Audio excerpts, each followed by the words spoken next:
Hey guys, it's Joe Fink with Hand Drawn Pressing and Hand Drawn Records in Addison, Texas. And today my guest is the one and only Mr. Alex Cushing. Joe. How you doing, man? Great, thanks, man. Thanks for having me. Corona crazy. We're trying to find new trying ways to get to our separation in here. Yeah, stay. We're trying to find new ways to get and reach and talk to everyone, and like everybody's doing. I mean, no, we've never had to deal with any of this kind of stuff before, so it's all kind of new, you know. So you see all the guys online doing their shows and you know, playing with their virtual tip jars and their thing, and that's how they're trying to, you know, fund themselves and stay relevant to all their friends.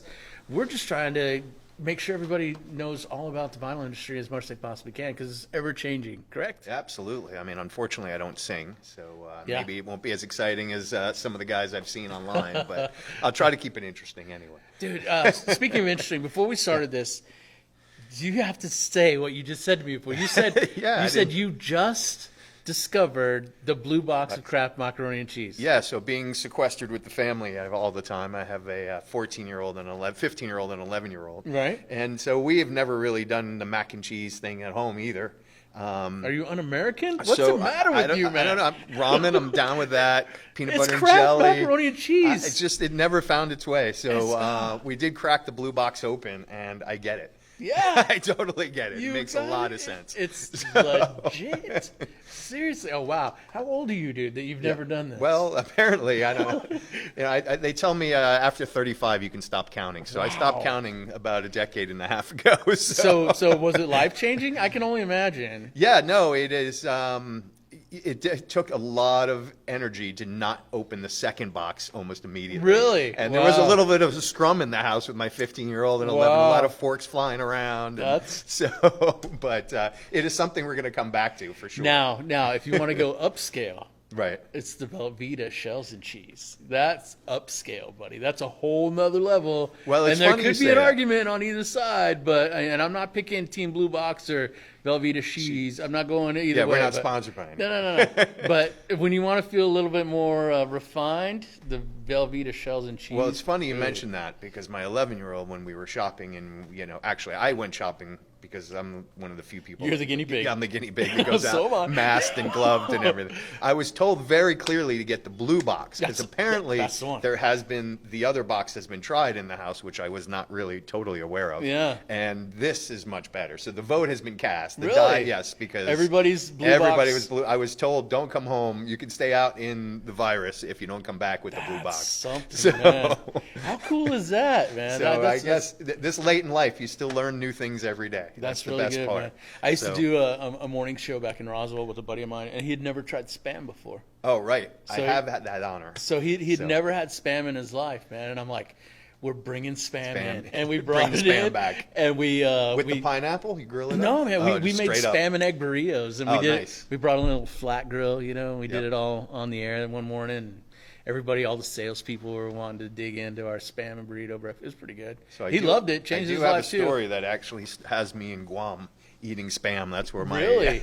So I do. I had a path in my life that led me through into Guam, and I spent 10 days on the island. Really? And one of the things we had one night was Spam with pineapple grilled up and then put over rice. And so Spam is really big through Micronesia and Indonesia and stuff, because after World War II, that's some of the only stuff they could get back then. So it's like part of their staple. Hawaiian Islands too. Yeah, exactly. Yeah, So, big time over there. Yeah. That's really cool, dude. All right, now let's talk about Yeah, 1 week in Guam. There's a whole story there. That's One week in Guam. That sounds like a good story too. Dude, so tell us a little bit about how you ended up here at Hand Drawn, because I know not everybody's just like, you know what, I'm gonna just buy a record press and I'm gonna start, helping struggling artists out because I'm just a great guy. Yeah, I mean, how did it happen? It's been an interesting path. I think it's life happens in between your plans, right? That's where the things happen. So I actually met and co-founded Hand Drawn with Dustin. Actually, Dustin had started Hand Drawn originally, and we sort of met in one of our previous lives. And we were talking about what Hand Drawn could become, and we re-envisioned a different path for Hand Drawn, helping local artists. I mean, in general, my whole what drives me, what I like. And even if you look back at my career and all the different industries I've been in, it's really supporting and being part of the creative process. Unfortunately, or, for me, I don't really have great hand skills and I can't really sing. So as creative as I want to be, ideas wise, I have trouble executing. So my thing has always been around people that can actually execute creative and be really and bring those things to life. So I think it's probably one of the reasons why I was drawn to Dustin, right? Right, because he's a great singer and that creative mind, and so as we was talking about hand drawn, and the music industry has always fascinated me from being a little kid. I grew up in New York City. Music was always part of everything we did. It was every door you went in, every subway you got off. There's all sorts of different cultural influences going on. Right. So it was all this, everything from it was the mid '80s or late '80s growing up, walking the streets. Everything from early, what became rap, which was, just a variant of disco at the time, through the punk scene, and that was going on. And then we were out clubbing at 16, 17 years old, going to Area and, Studio 54 and the Tunnel and all the dance music. So all these music. And so, as I got older and went through all this, the music was always just a part of who I am, who I was, who I am. It was always, how do I make that more instead of just a hobby or, something how do I make it who I am on a day-to-day basis? So, out of school, I actually tried to, college, tried to figure out the path to do it and couldn't, and just went on my path and, from all sorts of crazy different jobs. But, so as this opened up, and talking to Dustin, it just sounded like the right thing to do. And, it was that point in life where you lean in and make it happen kind of thing. And see, that's something that I'm going to stop right there. You have to be so brave in order to just say, okay, man, I'm going to take this jump. Or this stupid. Is what I'm going to do. One or the other. and brave, stupid, afraid. Right. I mean, all of those things are big motivators. You know what I mean? Yeah. Fear is a huge motivator, People telling you that you should know better than to do something like that. It's a big motivator, Absolutely. I mean, especially at this point in life with kids and stuff. It's probably something I should have done a lot earlier, but it actually lined up pretty well. And then, I think it's really important. If you're not moving forward, you're dying. Yeah. And that's not only in business, it's in life. So it was, why not? You have to lean in to do something. There's a million reasons not to do something, so you just got to take those choices and go with it. Anthony Dufresne guy in that one movie, Get Busy Living or Get Busy Dying. Right. That's why everybody loves that movie, right? That's what it is, man. It's uplifting, man. So just a little about your background, man, because we can't just kind of gloss over that, man. I mean, you don't have to go into details of companies that you work for, but you've done international business. I mean, you've done just an amazing amount of stuff. You've got a pedigree that's pretty impressive. Yeah, it's been, it's an interesting journey. I was lucky enough, at the time, you don't see how lucky you are sometimes when you're doing things, right? You only see the pain sometimes. In high school, I was able to live overseas. My family had business over there, and particularly in Taiwan and China, southern China. So I got to travel a lot. The painful part was, you grow up in a neighborhood and you have your friends and everything, and I was sort of torn away from that. Hey, we're moving literally to the other side of the world, right? And you're not like, hey, that's great. You're like, oh my God, and you're how old when this happened? It's 14, which is a pivotal time, right? You're trying to figure out who you are and everything. 14, 15. So that obviously put a stamp on who I was going to be, right, and whatever I was going to be. Came back for college went to Syracuse and was a political science major, which I always say that trains you for nothing, but you can argue about anything, which is sort of, I could take any position and flop it at any time. That's a great line. I'm professionally trained in being on the other side of every equation. So, which is actually an interesting, I get today, and not to get too philosophical about colleges and stuff, and it is expensive, and trust me, it's coming on, and I get ROIs and return on your investment on colleges and stuff, but there is something about going to learn how to think and how to be critical as opposed to getting a trained vocation, right? Which is what college is now. What are you going for, and what does it look like when you get out, and what will be the return? And I completely get it, right? The business of college, And as a parent, I get that. But there is something in the idea of what college was originally meant to be as an area to think and grow and just explore those things. And I took advantage of that. So I did that, just jumping ahead quickly. But what I knew, without knowing what I wanted to do, was I wanted to keep the international part of what it was. You know, the world is a massive place, but tiny at the same time, and being part of that. So coming out of school, it was a recession in '91. I was happy to have a job and went to work for a firm on Wall Street, which was insanely educational and all these great things, but not for me, not what my passions, what I just talked to you about. Right. So luckily for me, not for the 30 other people I work with, we all got fired when a company was bought out and we were sent packing. But it allowed me, again, one of these times where, you know, do you get knocked down or you lean into something new? And, you know, international trade, international, you know, I didn't know what that looked like, but how do I get going internationally and get that going? And retail was a way of doing that.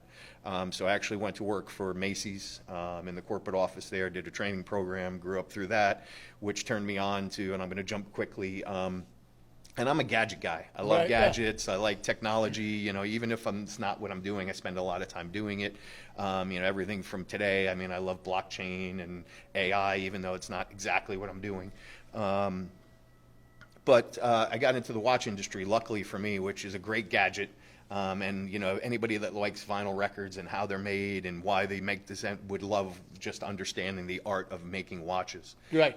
It's just a fantastic, amazing, you know, intricate, much like getting vinyl records made. So when you kind of see I spent 25, 30 years in the watch industry, to jump to vinyl records is not that obscure and bizarre, because that process of really creating a great piece of art out of something physical is very much similar to what we're doing here. And that you wouldn't think about it in that term, you know, really like, oh yeah, vinyl and watchmaking. That's just right. Like, but you know, in the simplest of terms, it is very much alike. You know, it's that attention to detail and finding the small areas, and because that's where the difference is. A great record, a great watch versus the other. And the relationship you have with each, right? Correct. Because there's the guys that are like, when you have that great watch, you know you have that great watch, you know, and you know it only comes out at certain times, and you put it on, and people recognize it without you having to show up. And it's the same way with a great record, right? And the emotional connection. Correct. I mean, you have that record. I mean, it means so much to you. You want to share it, you know?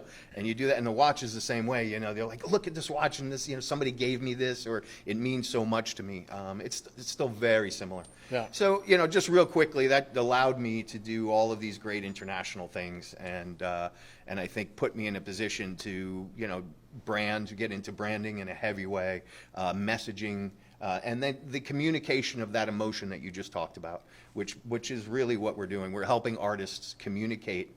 And that's what I was doing in the watch industry. We had phenomenal industrial designers, phenomenal graphic artists, the amount of detail that goes into the dial to get a vehicle for them to get their art into the world is what we were doing in watches. These guys were developing amazing watches that the world needed to see, and that's what I worked with them, right? You had great designers and branding people, and that's what I helped them do. And really, in the end, that's what I do here at Hand Drawn.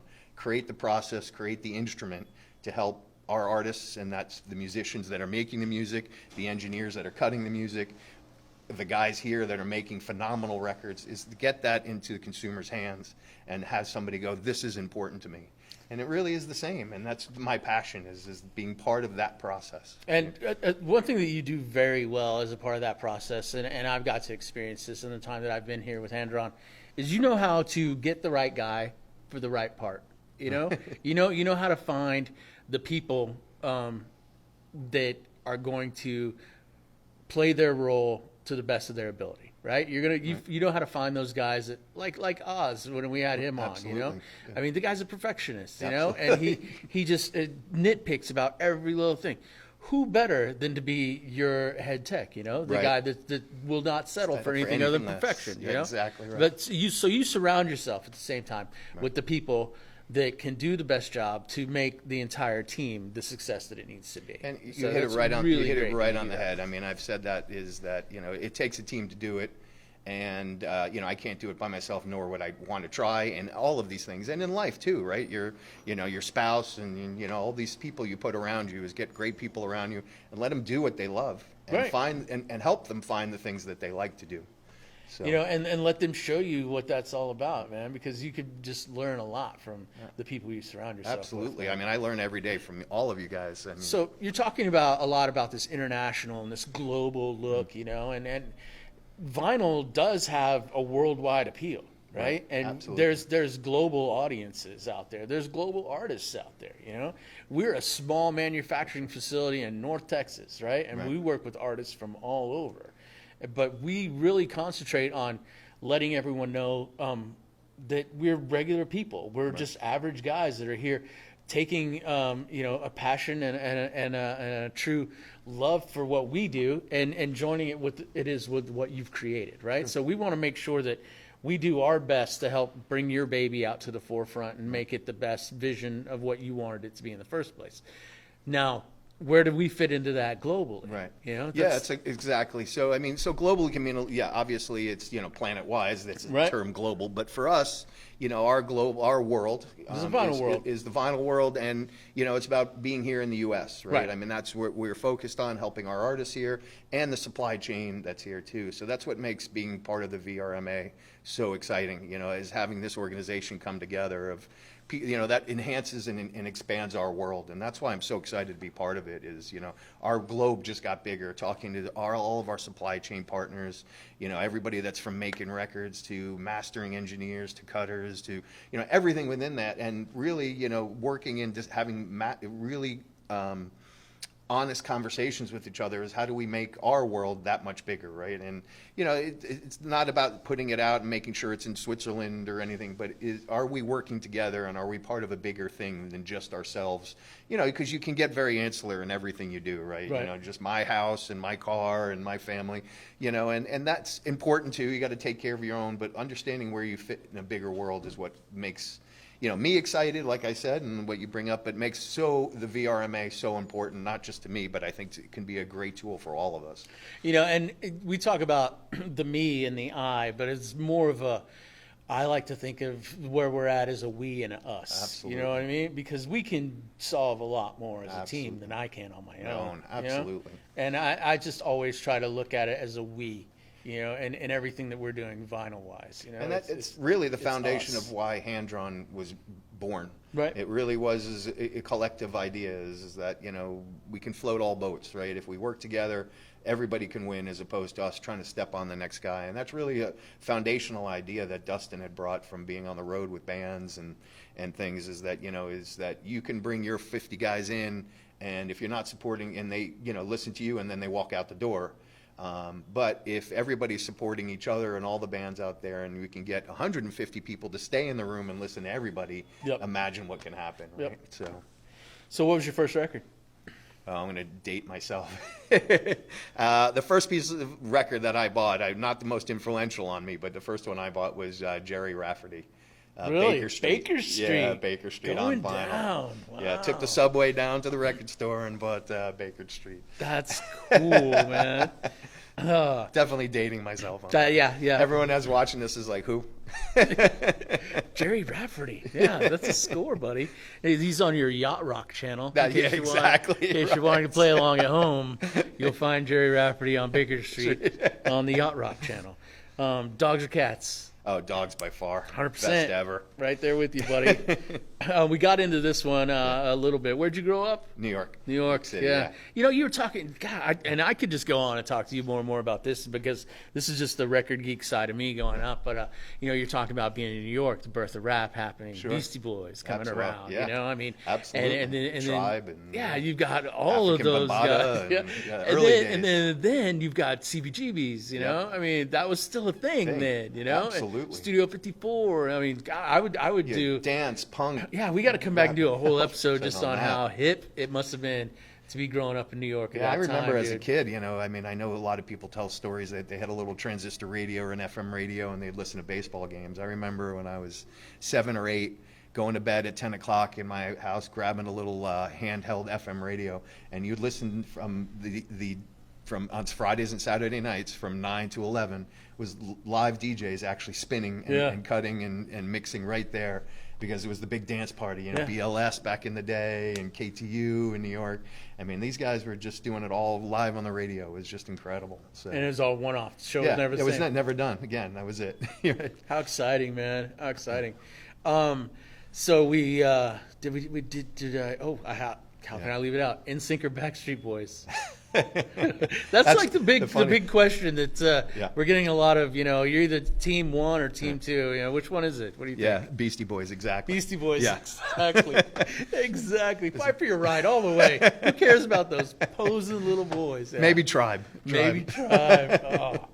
So we kind of went into it already when we talked about what made you decide to do what you do here. Right. But I mean, I think that you're that creative soul, that's kind of trapped inside of the right. workforce management body. Exactly, you know what I mean? right. But you're the people that we need, right? Because all of us, the hippies and the nerds that can come up with this stuff and make it out easy. We need somebody to go, hey, let's take that cool idea that you got. I know how to get it in front of this guy and that guy and that guy, and that's the guy that you are. I mean, you know how to make it all work. Like it or not, I think my right brain was trained and worked on, and I've had some great mentors, and it's super important. I think, I think now at this point in my life, I'm going to work a little more left brain, maybe pick up a guitar and try to figure it all out. Do it, man. It's 3 chords. How hard could it be? All right, come on. For a lefty, it's a little harder. Just do like Jimmy did, man. Pick up a right, flip it over, and go to town. That's a pretty high bar to go. Just like Jimmy. Yeah, okay. You only learn it upside down and backwards. It's no big deal. Come on, man. Oh, dude. So where do you see yourself fitting into this vinyl world as it moves forward, man? I mean, because I don't know where things are going to be like once this Corona craze is over with. But people are still going to want records. People are still going to make music. There's definitely going to make music, and I hope vinyl's still part of it. But I think Hand Drawn is focused on making vinyl, and that has been our journey and will continue to be our journey. But I think, with the talent we have here, the passion we have in this room, Hand Drawn can help do some other things as well. I don't know exactly what they look like yet, but like I said, if you're not moving forward, you're dying. So we're going to continue to see what the future brings. I think making great records will always be part of it. I think the idea of the experience of vinyl is not going away for the consumer. For the end consumer, the fan, right? So maybe it just gets that much more enhanced. I had always envisioned a time that, that right now we've been on a run of just getting people having a record collection and, getting those albums that they needed and having it in a jacket and, some nice liner notes and a nice colored record was enough. But it could be more than that. How do we bring in other artists and other types of medium together? Graphic artists and people and musicians, so that the record comes with, a whole graphic message to it, maybe a little book. And I know we've been working with some people that are experimenting coloring books, but it can even be more than that. And, I think there's some time where artists explore, and if they can think through, as opposed to racing after vinyl, if they can put vinyl as part of their whole and vision of how they want to communicate their art, having different types of jacket art. In the 70s and 80s, that was a big thing, and graphic artists and, all sorts of different artists influencing each other. So, a vinyl record could be a vehicle that not only brings the music, but brings different art forms together at once. And that collaboration, and what's amazing about the artistic community right now and social media and everything, is the amount of collaboration. Right. So how do we actually bring that to the physical? And I think that's a great place for us to be and figuring that out. So I take that challenge on, and I'm pushing it all the time. You're wanting to create art within the art. Absolutely, and why not? They should be. That's a creative outlet for you right there, man. Exactly. And what does that look like and feel like, and how do we do it? And obviously, there's constraints. I mean, it can't be insanely expensive if you want to get it to everybody. I don't want to make just 2 of them. Yeah. I'd like a lot of people to be able to enjoy it. One Wu-Tang record. Exactly. Which is fun too. But I'd love everybody to be able to enjoy it. So. Cush, I'm going to wrap this thing up, man. Absolutely. Thanks, man. I really enjoyed having you on and getting to pick your brain. We will do a part 2, man, where we talk about how cool it was growing up in New York. Yeah, it was a lot of fun. Happening out. Before we go, we got to do the Puck of the Week, man. Of course, Puck of the Week. Puck of the Week is my favorite thing, man. And what's kind of stinks about this one is we don't have the material that was left over to create this one. But this is a complete one-off.